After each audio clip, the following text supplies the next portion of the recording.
الحمد لله وحده لا شريك له والصلاة والسلام على من لا نبي بعده اما بعد فاعوذ بالله من الشيطان الرجيم بسم الله الرحمن الرحيم قل جاء الحق وزهق الباطل ان الباطل كان زهوقا اللهم صل على محمد وعلى آل محمد كما صليت على إبراهيم وعلى آل إبراهيم إنك حميد مجيد اللهم بارك على محمد وعلى آل محمد كما باركت على إبراهيم وعلى آل إبراهيم إنك حميد مجيد. گرامی قدر سامعین، میں آج کی نشست میں آپ حضرات کے سامنے ایک ایسے مبلغ کے دجل و فریب کا ذکر کرنے لگا ہوں کہ جس نے اہل حق کے اوپر ایسے اوچھے ہتھ کنڈے استعمال کیے کہ جس سے اس نے یہ ثابت کرنے کی کوشش کی ہے کہ شاید اہل حق کی یہ کتابیں غلط ہیں، اہل حق کے مسائل غلط ہیں، جبکہ اس شخص نے قدم قدم پہ جھوٹ بولا. اس شخص نے ہر تھوڑے وقفے کے بعد خیانت کا مظاہرہ کیا، اور ہمیں یہ بات سن کر اور دیکھ کر تعجب ہوتی ہے کہ یا اللہ دین کے نام پہ جھوٹ، یا اللہ حق کی دعوت کے نام پہ خیانت. اے اللہ تیرے دین کی اشاعت کے نام پہ، توحید کے نام پہ امت کو گمراہ کیوں ایک شخص کر رہا ہے؟ اس کے مفادات کیا ہو سکتے ہیں؟ یہ شخص کس طبقے کی نمائندگی کرتا ہے؟ ہمیں اس طبقے کی کتب کا مطالعہ کرنے سے، اس طبقے کے دیگر خطباء کو پڑھنے سے ہمیں یہ بات سمجھ آتی ہے کہ یہ صرف توصیف و رمان کا مسئلہ نہیں، بلکہ اس طبقے سے تعلق رکھنے والے اکثر حضرات کا معاملہ ہی یوں ہے. تو میں نے آج کی نشست میں اس شخص کے ان دجل اور فریب اور جہالت پر مبنی عبارات آپ کے سامنے واضح کی ہیں، تاکہ ان عبارات اور اس کی گفتگو کی وجہ سے ہمارے اہل حق کے راستے سے نہ ڈگمگائیں، حق کے راستے سے پیچھے نہ ہٹیں. آپ فضائل اعمال حضرت شیخ رحمۃ اللہ علیہ کی تحریرات آپ اس کو بھی دیکھیں، اس کے اعتراضات کو بھی دیکھیں، اور اعتراضات پر میرے جوابات کو بھی دیکھیں. انشاءاللہ ثم انشاءاللہ آپ کو تشفی بھی ہوگی، اطمینان بھی ہوگا، اور آپ کو پورا یقین ہوگا کہ ہمارے حضرت شیخ زکریا رحمۃ اللہ علیہ کی کتاب تبلیغی فضائل اعمال پر حق کتاب ہے، اور اس پر اعتراضات بے جا کیے گئے ہیں، اور بغض اور عناد کی بنیاد پہ اس کتاب سے دور رکھنے کی کوشش کی گئی ہے. تو میں نے اس مختصر سی آئندہ نشست میں ان کے کچھ اعتراضات کا جواب آپ کی خدمت میں اس لیے پیش کیا ہے تاکہ اس کتاب پر ہونے والے اعتراضات صاف ہوں، اور ہمارے دوست احباب جو اس کتاب کا مطالعہ فرماتے ہیں، یہ کتاب ان کی ہدایت کا ذریعہ بنی ہے، تو ان کو اطمینان قلب بھی ہو، تشفی اور تسلی بھی ہو کہ ہماری کتاب بحمداللہ تعالی، ہمارے اکابر کی تعریف کردہ کتاب، یہ بہترین اور اللہ کے فضل و کرم سے حق پر مبنی احادیث اور مسائل والی کتاب ہے. اللہ رب العزت مجھے اور آپ کو اہل حق کی کتب کی اشاعت کا ذریعہ بنائے.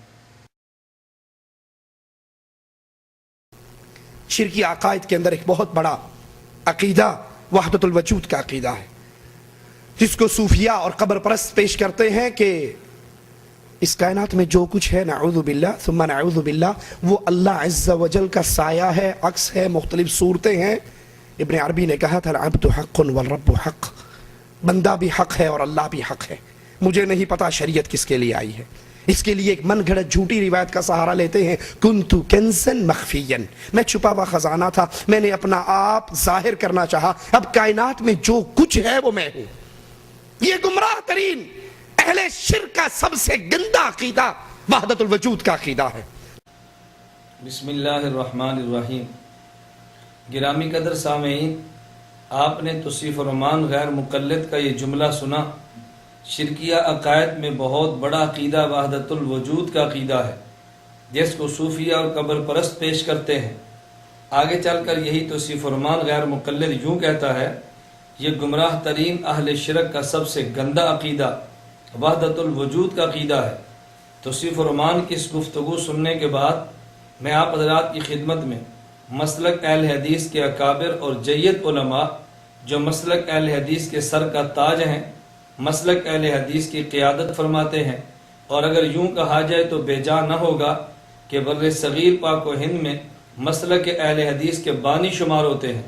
ان حضرات کی عبارات، ان کے نظریات کی روشنی میں توصیف و رمان کی اس گفتگو کو سنیں، پھر فیصلہ آپ فرمائیں کیا توصیف الرحمان کی بات ٹھیک ہے یا مسلک اہل حدیث کے اکابرین کی بات ٹھیک ہے؟ اگر توصیف الرحمان کو ٹھیک مانے تو مسلک اہل حدیث کے اکابرین کو غلط کہنا پڑے گا، اور اگر مسلک اہل حدیث کے اکابر جید علماء کی بات کو ٹھیک مانے تو پھر اس توصیف الرحمان جیسے مبلغ کو جاہل اور خائن کہنا پڑے گا۔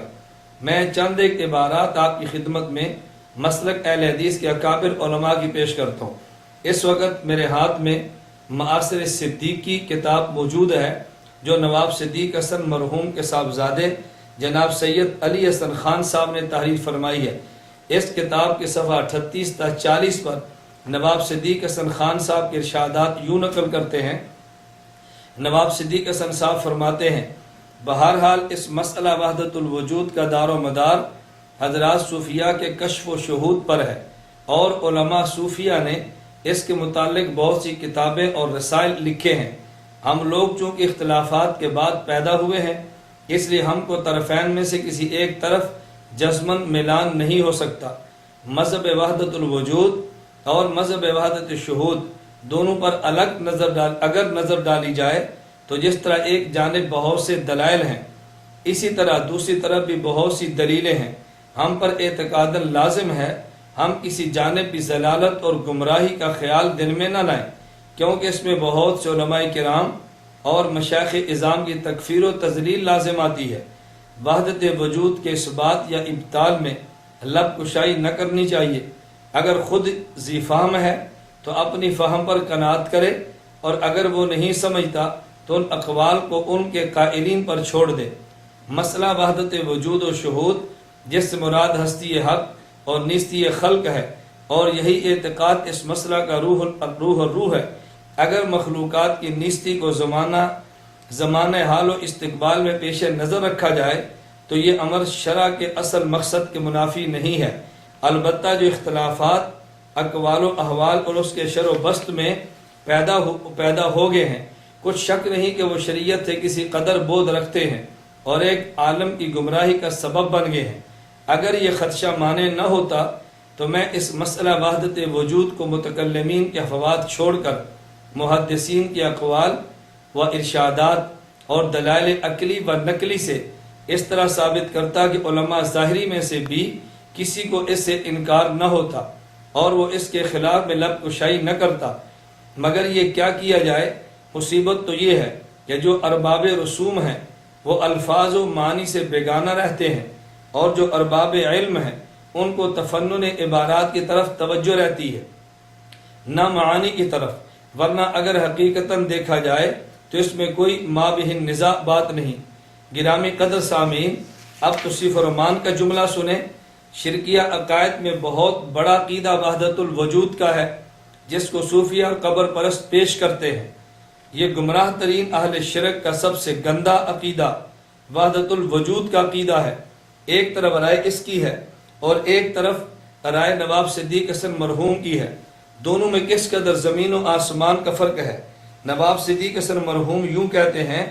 کہ اس مسئلہ میں وحدت وجود کو متکلمین کے افواد چھوڑ کر محدثین کے اقوال و ارشادات اور دلائل عقلی و نقلی سے اس طرح ثابت کرتا کہ علماء ظاہری میں سے بھی کسی کو اس سے انکار نہ ہوتا۔ ادھر نواب صدیق حسن مرحوم فرماتے ہیں، اگر حقیقتاً دیکھا جائے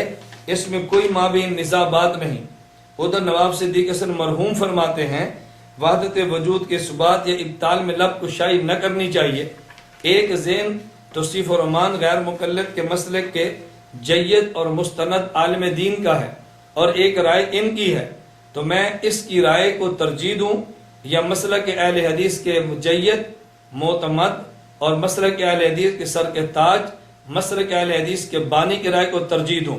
یہ میں ترجیح نہیں دیتا، یہ سامعین کی رائے پر میں چھوڑتا ہوں۔ فیصلہ آپ حضرات نے کرنا ہے کہ نواب صدیق حسن کی بات، مرحوم کی بات ٹھیک ہے یا توصیف الرحمان کی بات ٹھیک ہے۔ ایک عبارت نواب صدیق حسن مرحوم کے بارے میں یوں بھی وضاحت کرنا چاہوں گا کہ اس عقیدہ وحدت الوجود کا بانی اور اس عقیدہ وحدت الوجود کو متعارف کرنے والے شخص کو ابن عربی شیخ کے نام سے یاد کیا جاتا ہے۔ اب اگر ابن عربی شیخ کی تعریف کی جائے، اس کا معنی ہوگا کہ ان کے نظریات بھی ٹھیک ہیں، نواب صدیق حسن مرحوم کی کتاب التاج المکلل جو اس وقت میرے ہاتھ میں موجود ہے، اس کتاب التاج المکلل کو مکتبہ دارالسلام الریاض سعودیہ سے شائع کیا گیا۔ مسلک اہل حدیث کے ممتاز عالم دین نواب صدیق حسن خان التاج المکلل اس کتاب کے صفحہ 175 تا 176 میں ابن عربی کے بارے میں یوں فرماتے ہیں، ابن عربی کے بارے میں ان علماء محققین کا موقف راجح ہے جو علم و عمل اور شریعت و طریقت کے جامع ہیں، اور وہ یہ ہے کہ ابن عربی کے بارے میں خاموشی اختیار کی جائے اور ان کا جو کلام ظاہر شریعت کے مخالف ہے اس کو اچھے مفہوم میں لیا جائے۔ ان کو اور دیگر مشائخ کو کافر کہنے سے اپنی زبان کو بند رکھا جائے، ان کو اور دیگر مشائخ کو کافر کہنے سے اپنی زبان کو بند رکھا جائے۔ حضرت نواب صدیق حسن مرحوم فرماتے ہیں اپنی زبان کو بند رکھا جائے، اور میرا توصیف الرحمان غیر مقلد اپنی زبان کو کھول رہا ہے، گویا صرف ہماری بات نہیں اپنے اکابر کی بات بھی ماننے کے لیے تیار نہیں۔ آگے نواب صدیق حسن فرماتے ہیں یہ وہ لوگ ہیں جن کا دینی تقوی ثابت ہے اور ان کا علم مسلمانان عالم میں پھیلا ہے، اور وہ نیک اعمال میں چوٹی کے لوگ تھے۔ یہی وجہ ہے کہ میں نے اپنے شیخ علامہ شوکانی کو بھی اسی طرح مائل پایا۔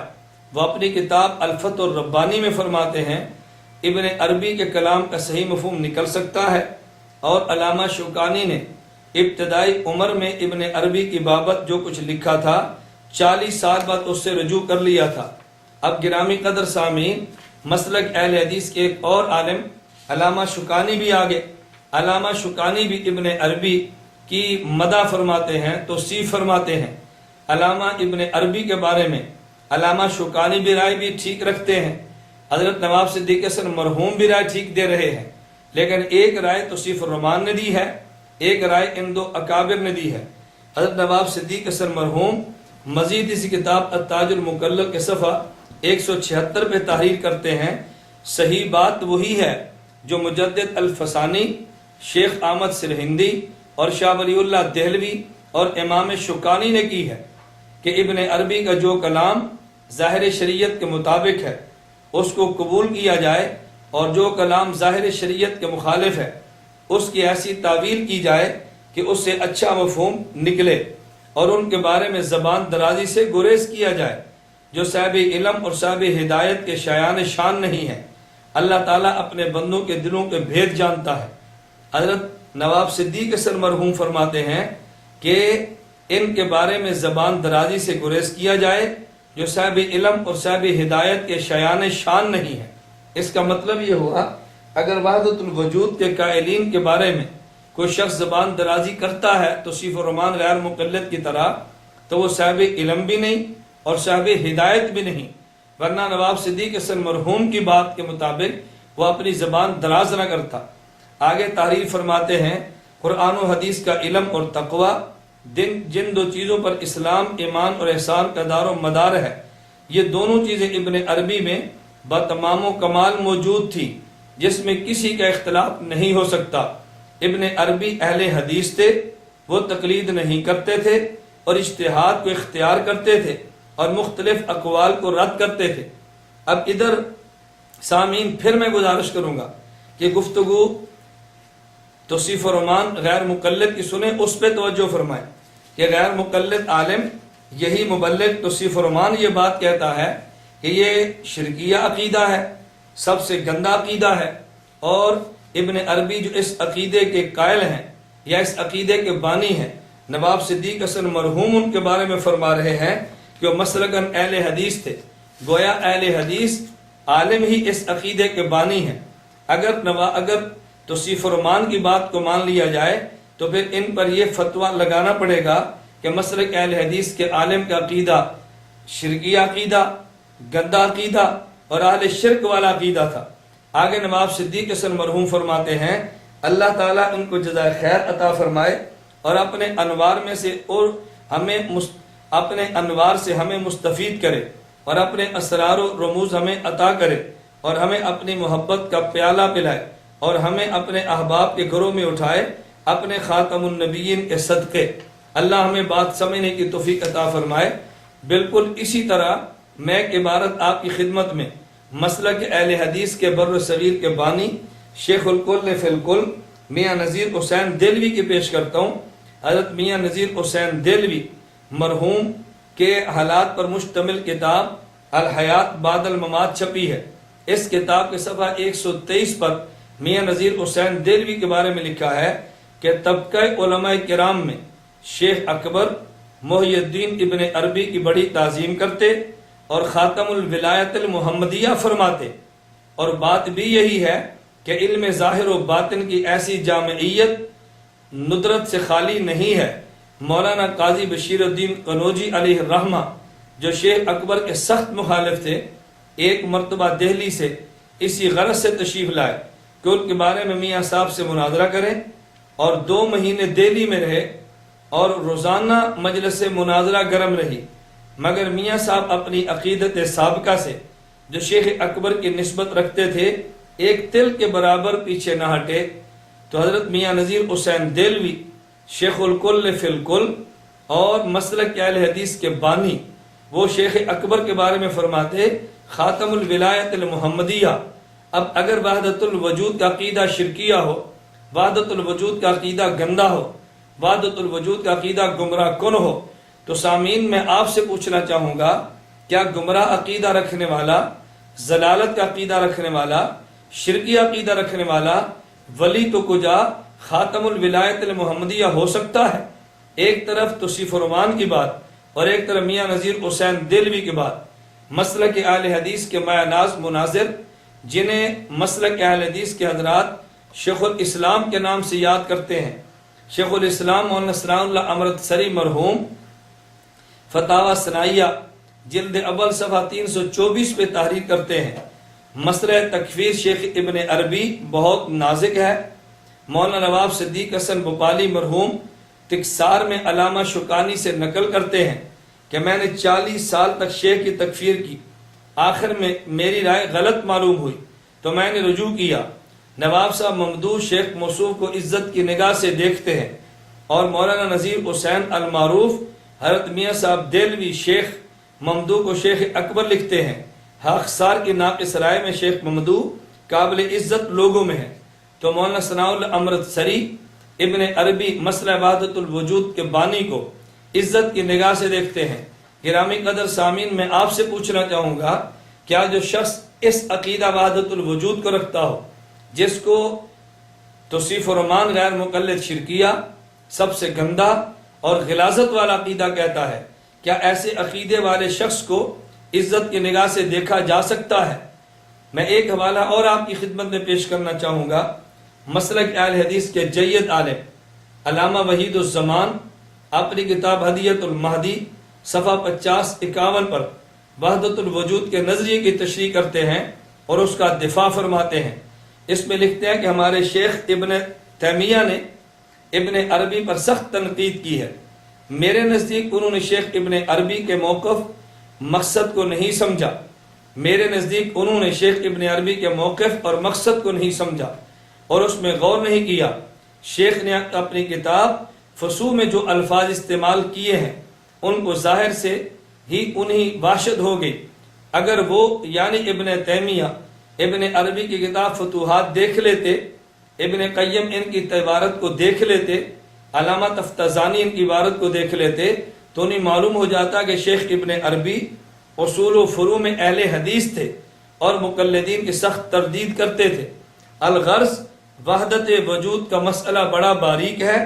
اہل حدیث پر لازم ہے کہ کتاب و سنت کے ظاہری احکام کی پیروی کریں اور شیخ ابن عربی کے بارے میں خاموشی اختیار کریں۔ اب یہی رائے وحید الزمان صاحب بھی دے رہے ہیں۔ حضرت مولانا داؤد غزنوی رحمۃ اللہ علیہ مسلک اہل حدیث کے جید قابل اعتماد اور مستند عالم دین ہیں۔ ان کی سوانے تذکرہ داؤد غزنوی میں یہ بات صراحت سے موجود ہے کہ ڈاکٹر اسرار صاحب کی گفتگو حضرت سے ہوئی۔ تذکرہ داؤد غزنوی میں صفحہ نمبر 88 پر یہ بات موجود ہے۔ آپ ان کی گفتگو سماعت فرمائیں کہ ڈاکٹر اسرار صاحب کہتے ہیں، شیخ سے محی الدین ابن عربی کے ساتھ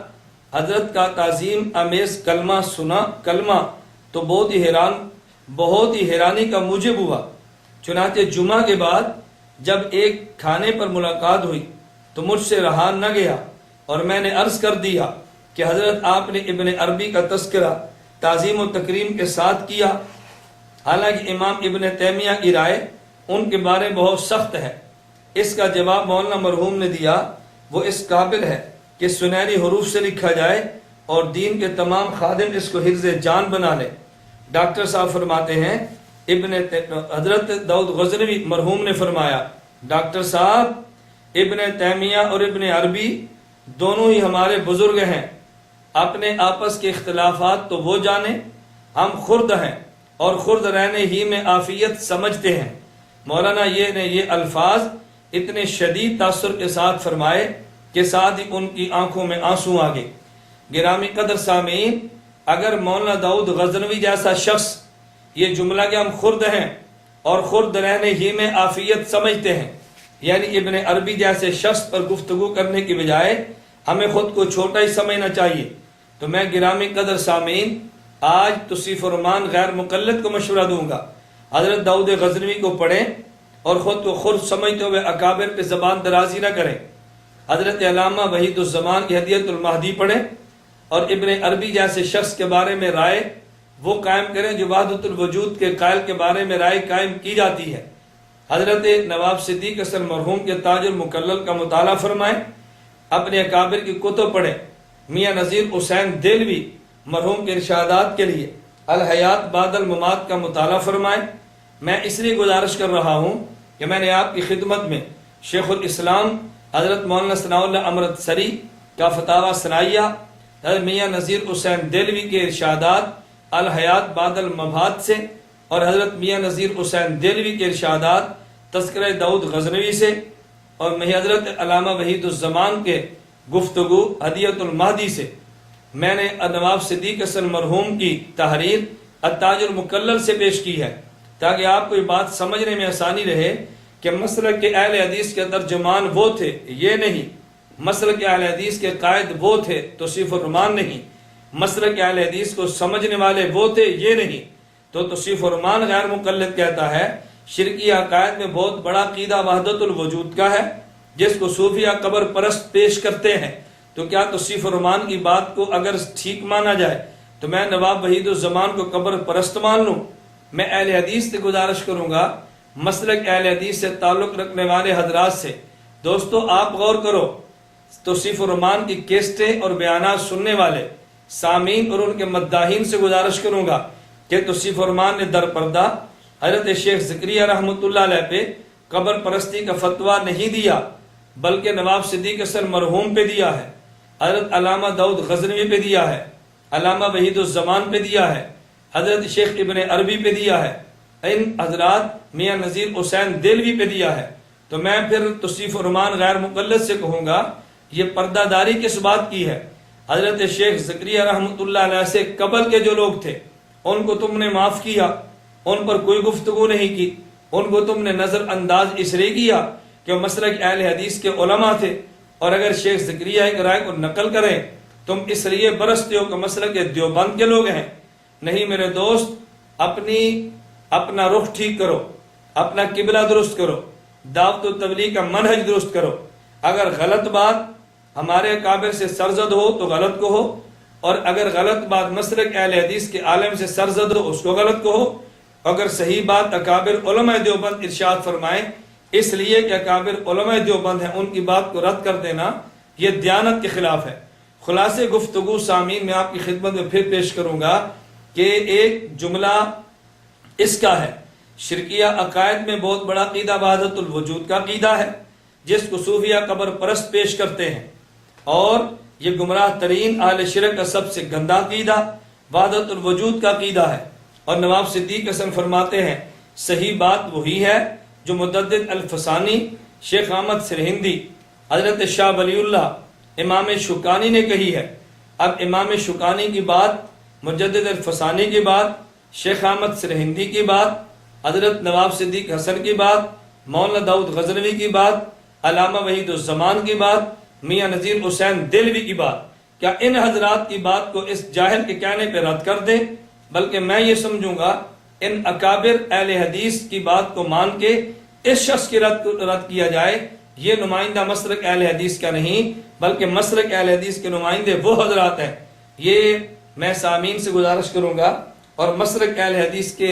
حضرات سے بھی التماس کروں گا کہ یہ مسلک اہل حدیث کے ماتھے پر بدنما داغ ہے، آپ اس سے بچو اور اپنے اکابر کی کتب پر اعتماد کرتے ہوئے اگر اپنے مسلک کو سمجھنا ہے تو اس پہ اعتماد کرو۔ اللہ رب العزت مجھے اور آپ تمام حضرات کو جاہل اور خائن مبلغ کی جہالت اور خیانتوں سے محفوظ رکھے۔ اللہ ہمیں اپنے اکابر پر اعتماد کی توفیق عطا فرمائے۔